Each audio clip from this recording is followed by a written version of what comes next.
Next up, we have Brainly's case study, so to say, how to partner with an NGO to promote diversity and increase awareness among students. Here to talk to you about it, please welcome Sylwia Wojciechowicz, representing Brainly. Hello, Sylwia. Hello, good to see you. Hi, good to see you too. How are you? Well, wonderful. Thank you for inviting me for this Friday talk. I was hearing the previous conversation and I'm so happy that I'm the following one, as though these topics really interconnect. So yeah, let's get into it. Will not come as a surprise, Sylwia, but we've spent quite some time tailoring and custom designing each and every session one by one to make sure those interconnections actually happen. So I'm glad you recognize we have one with you. So tell us, who are the stakeholders of your initiatives and projects? Yeah, so for those of you who may not know Brainly, Brainly is a social learning platform designed to help students all around the world. We have around 350 million users each month coming. And I'm working on Brainly PL version, meaning helping mostly Just to stop you there, yeah. Sylwia, can you repeat the number? Because I'm sure people were puzzled to hear this number. Say it again. Yeah, it's 350 million users visiting us each month. Let's rewind. Yeah, it's 350 million users, and Sylwia is just saying that as if it was like 5 people watching us today. Yeah. You know, maybe that's because when we are working at Brainly, you kind of get used to the scale. But thank you for reminding me that, and yeah, that's quite amazing, because I also believe that when we are talking about the topic of diversity and inclusion, it's very important to think that it's not, anonymous crowd. Each of them and every one of them has different needs and has different perspectives, and that's what we need to remember when we are tailoring this platform for them. And I'm happy that you were also talking seconds ago about the Krakow, and we are Krakow-based startup. Like our main office, currently we are working remotely, of course, but our main office is in Krakow, and we have people coming from all over the world and working with us from Indonesia, India, and US, and making Krakow their home. So that's another one. And I'm happy that we have this crowd, because when we are designing for this 350 million users, we need to think about how different the culture is in each of the countries and how different their needs are. And our platform is there to help students, teachers, and their parents in their daily struggles with education. So basically, if they have any questions, they go to our platform and ask them, and other peer helps them. Something that is happening each day at school when someone doesn't understand certain topic. Can you elaborate on that a little more? What is it your platform does, and for whom? Mm-hmm. You said teachers and students, but more specifically, what are the benefits of using Brainly? Yeah, sure. You can imagine that you are doing some math questions, some math solutions, and you just stuck and you don't know what to do next. So basically, you usually, when you are at school, you just ask your friend, hey, I don't understand that, you understand this, please explain to me. And as with many other products, we had just a simple idea to take this school corridor into the internet and transfer it there. So you can ask this question to your peer, but you are not limited to the 30 colleagues in your class. You can ask millions of other students. And most probably among the students, there is someone who can help you with. So you can basically ask questions and receive answers. So the brilliant part of your business idea also is that you're not only solving someone's problem, but you're fostering volunteering in the process and encouraging people helping people.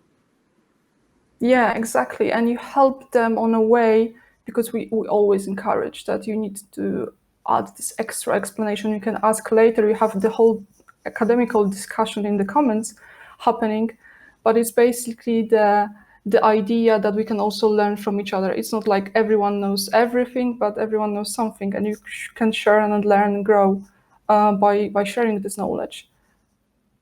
So essentially what you're talking about is that there is this startup based in Krakow who has the number of visitors, which is the equivalent of the population of the United States of America. Is that what you're saying?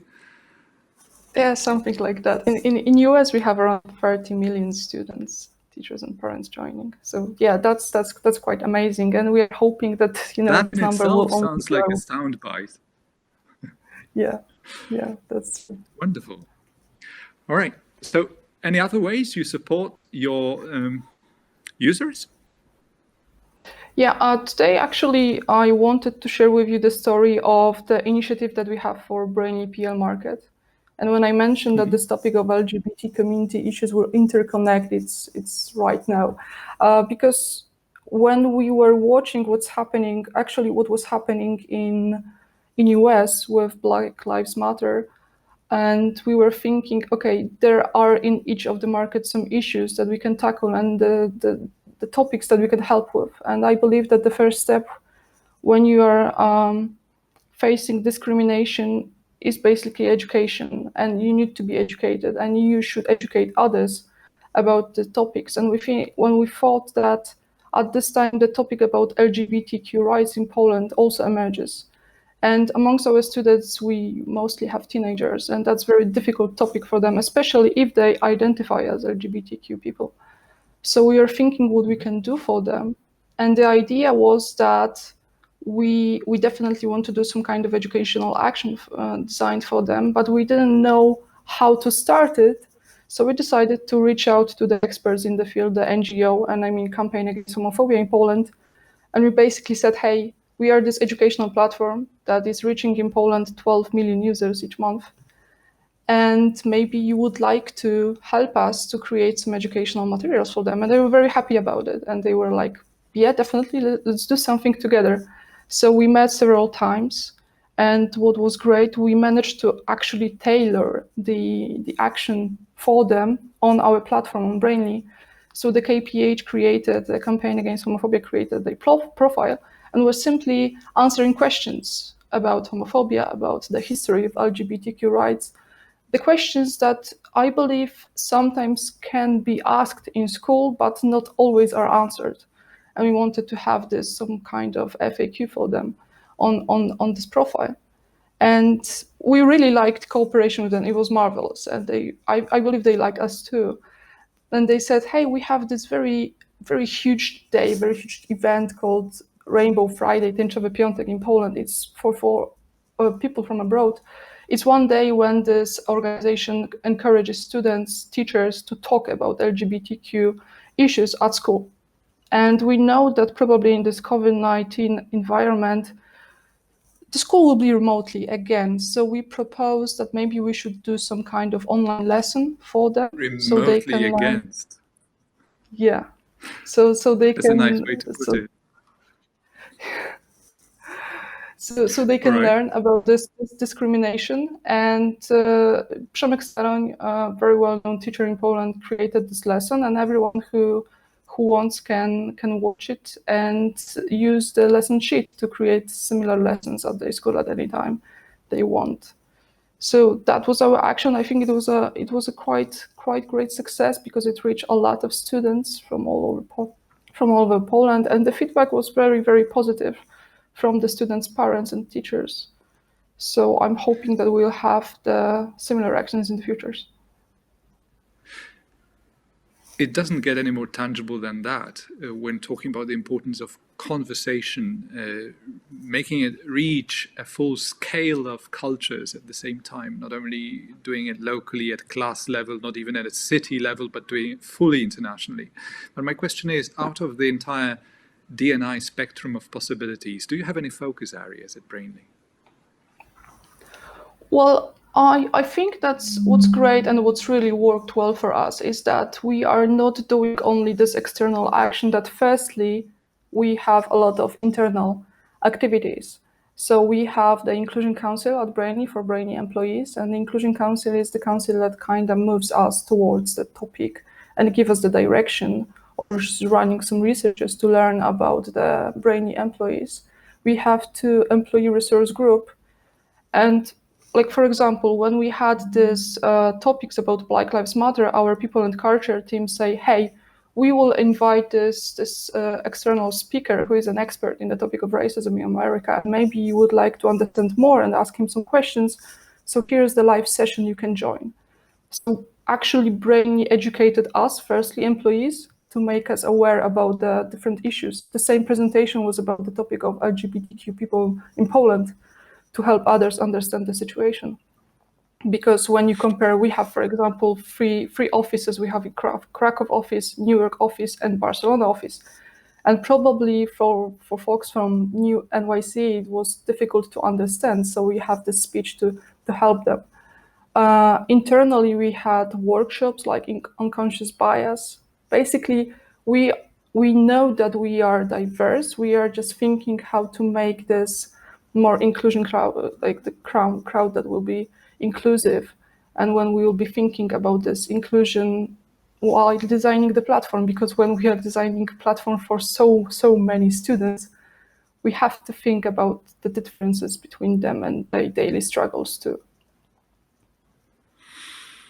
Oh, it's so inspiring, actually, and heartwarming to hear that not only do you have a structured process in approaching that, but it's also one that is built to continuously self-improve, which is really vital in a project like that. But speaking of that area, I'm thinking that we could expand this discussion towards those NGOs who are not as good as the ones from your experience at talking to business, whether it's startups or businesses.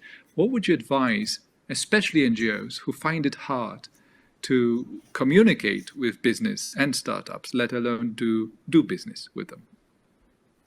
Yeah, I think that's very often we do not think that those two words can interconnect. And for example, sometimes NGOs are looking for funding and are not always they are reaching out to other companies. But that's one thing. But I believe that's what's very important from the NGO perspective is to be open. Usually when NGO is thinking about the ideas, they have great initiatives, but not every initiative can be taken from the NGO environment and just simply copy it into the business environment. Because those two are similar but quite different. And I think what works best is the conversation, the dialogue to be open, but not only the NGO side, but also business needs to be open. That it's not like Sylwia, we went to the... Yeah, please finish. Okay, I just wanted to say it's not like we can go to NGO and say, please do end this for us. It needs to be a conversation from both sides.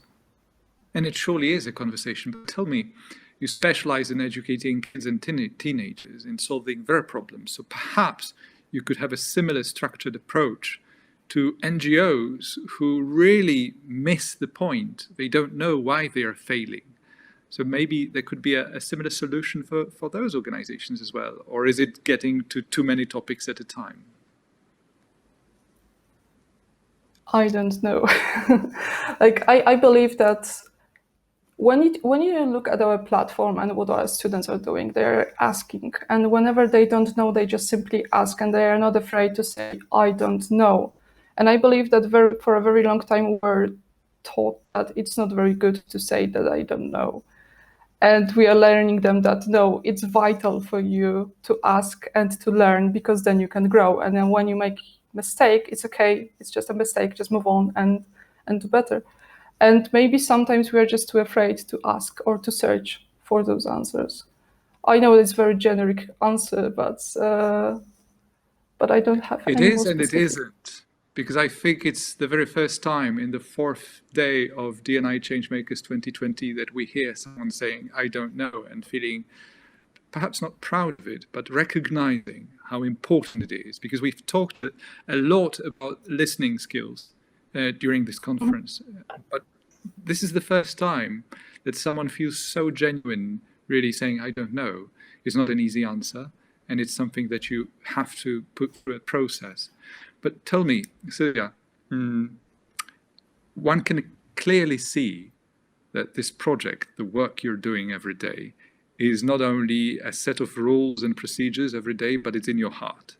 So what would be your key thought, key recommendation after those? How long have you worked for Brainly, first of all? Oh, it's more than 3 years now. More than 3 years. And if you were to look back and think about those 3 years, what would be the very most important thoughts that you would like to leave this audience with? Because I think you've already given us a lot, but if there is anything you would like to close with. The funny thing is that actually I had some experience working with NGOs before joining Brainly. So maybe this, approach, and it was maybe easier for me to interconnect those two words, because I see a lot of similarities. And usually the non-governmental organizations has a lot of ideas, and they're just struggling with funds to implement. Whereas the companies, the corporate world, very often has a lot of money, but is struggling to finding the amount of time to implement those ideas. So maybe that's why I thought that it's a very good connection between those two words. And very often it doesn't have to be financial cooperation. But coming back to your question, I believe it's good to be always curious and open to learn. And that's definitely one thing that our students are showing us every day, and we are seeing this every day, because actually every day is a new struggle for us, and we have to find new ways to tackle them. And this pool of knowledge will never be full. You always have to add something there. And yeah, I believe I would finish on that if there are no more questions. So, be always curious and never be afraid to learn. That coming from Sylwia Wojciechowicz. And last but not least, do not be afraid to say, I don't know. Thank you very much, Sylwia. It's been an absolute pleasure to have you with us. Thank you. Thank you so much.